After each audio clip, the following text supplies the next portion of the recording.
आज मैं आप लोगों के साथ में कुछ अवेयरनेस प्रोग्राम पे बात करना चाहूँगी, जैसे कि मेंटल हेल्थ राइट्स। जी हाँ, एक पेशेंट के लिए बहुत ज़रूरी है कि वो ये जाने कि उसके राइट्स क्या हैं। तो चलिए स्टार्ट करते हैं। जो हमारा सबसे पहले राइट होता है वो ये है कि सबसे पहले अगर आप किसी भी पेशेंट को देख रहे हैं तो ये उसका राइट है कि without consent you can not ask any question. जी हाँ, अगर आप कोई भी क्वेश्चन आप बिना कंसेंट के करते हैं तो it's completely unethical. Second, confidentiality. अगर पेशेंट का ये भी राइट है कि आप पेशेंट जो भी अपनी प्रॉब्लम को शेयर कर रहे हैं किसी भी क्लिनिकल साइकोलॉजिस्ट के साथ या फिर किसी मेंटल हेल्थ प्रोफेशनल के साथ में, तो उस जितनी भी प्रॉब्लम उसने शेयर की है उसे कॉन्फिडेंशियल रखना है, उसे किसी के पास भी शेयर नहीं करना है।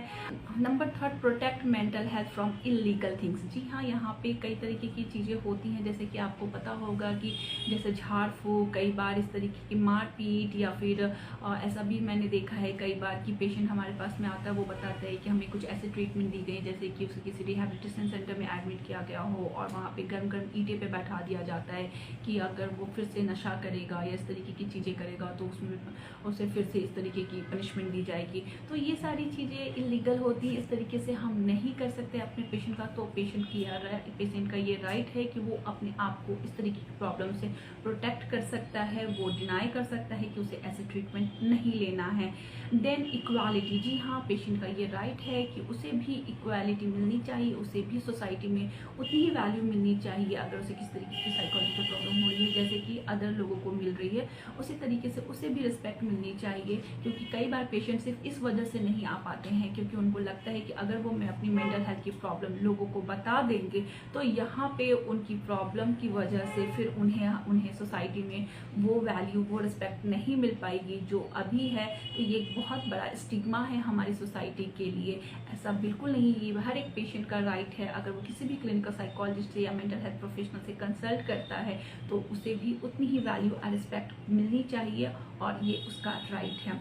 Number 5, live in community. जी हाँ, वो कभी कम्युनिटी में रह सकता है। कई बार पेशेंट में ये भी होता है कि उसको लगता है कि अगर उसके आसपास के लोग जान जाएंगे उसकी मेंटल हेल्थ की प्रॉब्लम, तो हो सकता है वो उन्हें कम्युनिटी से हटा दे या फिर उनके बारे में कुछ गलत बोले। तो ऐसा बिल्कुल नहीं, ये उनका राइट है कि जिस तरीके से जो दूसरे लोग कम्युनिटी में रह रहे हैं वैसे ही वो भी रहें, वो भी एजुकेशन ले सकते हैं, वो भी अपनी लाइफ में आगे बढ़ सकते हैं। इसमें ऐसी कोई प्रॉब्लम नहीं है।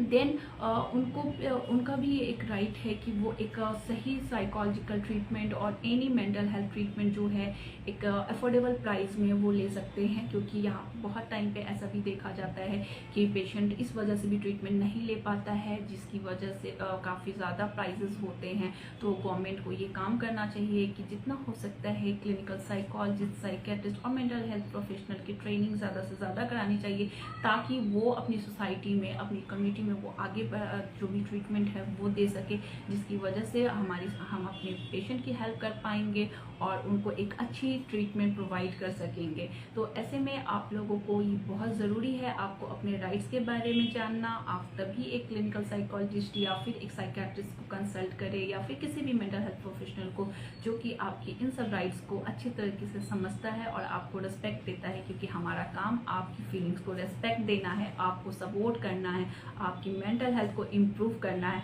ना कि किसी तरीके का कोई स्टिग्मा या फिर किसी तरीके का कोई बायस करना है। क्योंकि आप हमारे लिए इम्पोर्टेंट है, आपकी फीलिंग्स इम्पोर्टेंट है।